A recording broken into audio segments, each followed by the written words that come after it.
কালকে একটা বড় দুর্ঘটনা ঘটে গিয়েছিল মাইলস্টোনে হচ্ছে স্কুলে সব প্রাইমারি লেভেলের স্টুডেন্টরা অনেকেই মারা গেছে।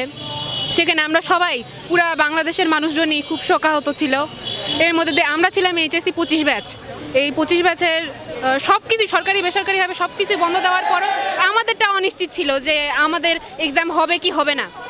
এর মধ্যে পরে অনিশ্চিত থাকার পরও রাত 12টা 1টা 2টা 3টা বাজার সময় আমাদের হচ্ছে মাননীয় শিক্ষা উপদেষ্টা আমাদেরকে বলেন যে 3টার দিকে আমাদের কি পরীক্ষা স্থগিত করা হয়। অনেকেই আমরা প্রিপারেশন নিয়েছিলাম যে আজকে আমরা এক্সাম দিব, কিন্তু সবাই আমরা খুব শোকাহত ছিলাম যে আমাদের কি হবে, আমাদের এই ভবিষ্যৎটা কি, আসলে কোন জায়গায় আমরা দাঁড়াবো। কিন্তু আমাদের রাত 3টার দিকে জানানো হলো, যেটা একদমই মানসম্মত না।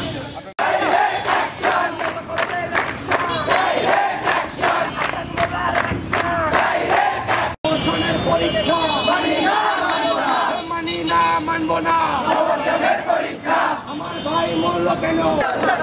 আমরা 2 গদি 4 শোকের নামে অত্যাচার, শোকের নামে অত্যাচার, আমরা 2 গদি 4 সবাই একটা করে জ্বালো, আগুন জ্বালো, দুর্নীতিবাজের বিরুদ্ধে আলো একসাথে, দুর্নীতিবাজের বিরুদ্ধে শিক্ষা সচিবের বিরুদ্ধে আগুন জ্বালো একসাথে, আমার ভাই মরল কেন? জবাব চাই, জবাব চাই।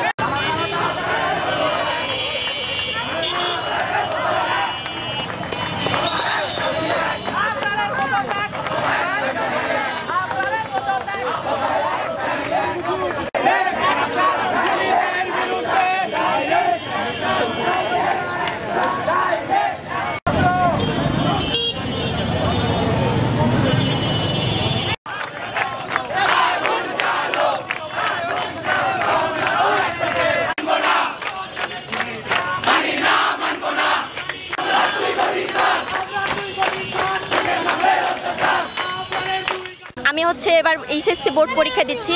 তো বোর্ড পরীক্ষা হচ্ছে এমন একটি পরীক্ষা যেটা আমাদের ফিউচার নির্দেশ করে বা এই ধরনের কিছু একটা বোঝায়।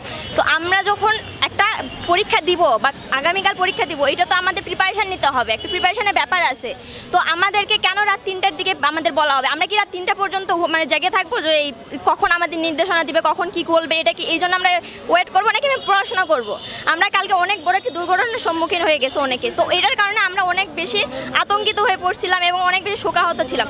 শোকাহত অবস্থায় আমরা পরীক্ষা কিভাবে দিব এবং শোকাহত অবস্থায় আমরা পড়বো কিভাবে, এগুলো পাশে রেখে আমরা পড়তেছিলাম এবং ভাবতেছিলাম যে আজও কি কালকে পরীক্ষা হবে নাকি হবে না, এই টেনশনে ছিলাম। এবং সকালেও সেই পর্যন্ত আমরা সকালে অনেকেই জানতে পারছে, তারপর তবেই আমরা এসে বন্ধ করে দিছে। এটা কি সম্ভব? এভাবে কেন এভাবে হেলাই খেলে কেন করতেছেন? হেলাই খেলে করে লাভ আছে বলেন? একটা শিক্ষা নিয়ে এভাবে হেলাই খেলা করে তো লাভ নাই। আপনারা আমাদের সিনিয়র, আপনারা একটু ভালোভাবে একটা পরামর্শ দিবেন।